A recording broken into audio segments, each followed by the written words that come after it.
Lift this side, it's not going to slow the device down. Everybody likes to lift this side and stick their head down here and smell the air as it comes out. Can you smell it? Smell-o-vision. Smell-o-vision. This is really light spring honey, so it smells great.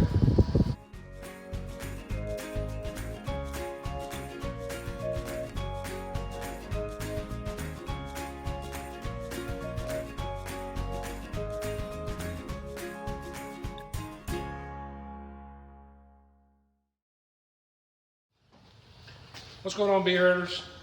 So as promised, this is going to be a review of the Lyson 30 frame extractor.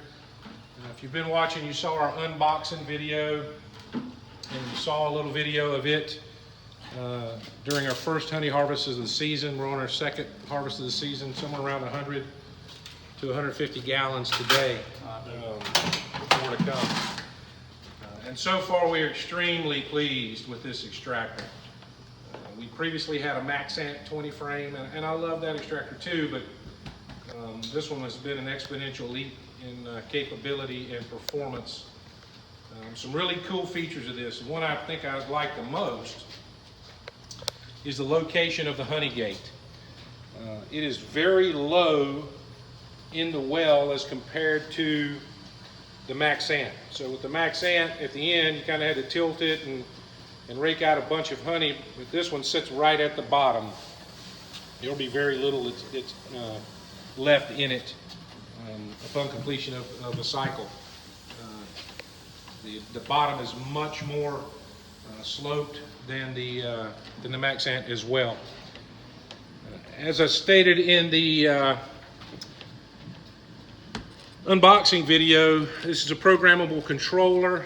I still haven't programmed it. The book is fairly clear, but it's made in Poland, and English doesn't always translate precisely.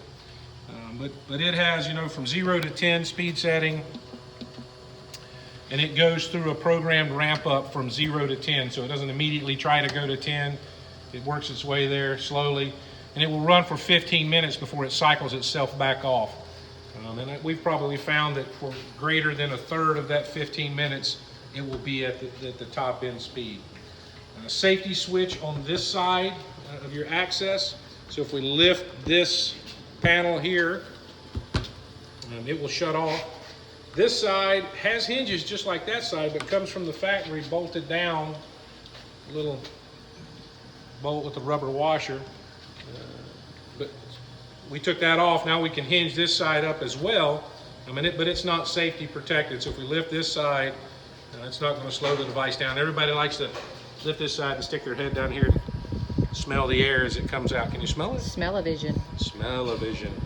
This is really light spring honey, so it smells great.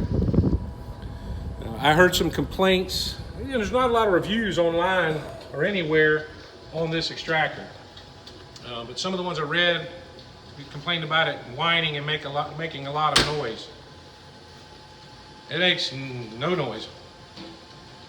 It's quieter than the Maxant. Very ruggedly built, good solid legs. Let's talk about the 30 frames. Will it run 30 frames? Absolutely, it'll run 30 frames. It'll run shallows, it'll run mediums, easily, no problem getting 30 in there.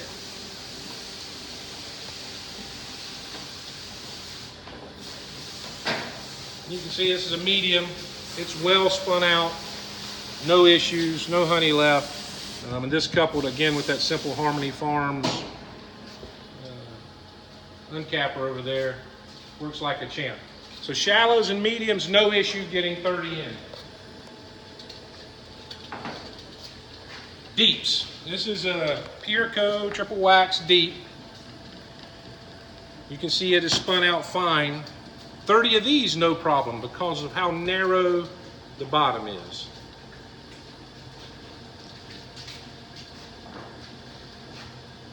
It's a Man Lake wooden deep with Man Lake right cell foundation in it. Again, it's spun out beautifully, but it's a little bit wider. Will 30 go in? Yes. Takes a little manipulating, but it'll take 30 of these wooden frames with relative ease. You have to be a little bit more careful and a little bit more work to get some in. Now, We look back through our deep boxes over there, and I know I ran some today, but we have some older frames that have a flared bottom. So it's a little bit wider than this. Throw one or two of those in the mix and things get a little interesting. I don't think it would spend 30 of those, but we were able to get 27, 28 in as we spun those. I could not find one to show you an example of what I'm talking about. For those of you who've been doing this for a while, you have seen the wider bottom frames. So yes, it will run 30 frames of all sizes, very easily, medium shallows and plastics, a little bit more complex and complicated when you move into the different shapes of the woodenware. So just keep that in mind if you decide to purchase one of these. You can see it's still coming up to speed. We've got it bolted to the floor. It's not making that much noise. A couple of things that the controller doesn't tell you. It only displays the speed you have selected. So we've selected 10 now. It doesn't tell you what speed from 0 to 10 you're at, or how many RPMs that is. And like I said, it has a 15-minute countdown timer internally, so after 15 minutes it's going to shut down, but it doesn't display that time anywhere. There is a premium version of this. Costs about twice as much, and it does have a little bit different controller, so it may provide that data to you there. All right, so that's your Pureco 30 framer. You can see it filling with honey. Load the gate up a little wider. Beautiful spring, light spring honey. The bees have figured out where the honey is now. We're in a dearth. And, they're trying to get in. Hopefully they don't figure out how to get in before we get this done. All right, folks, keep on keeping on.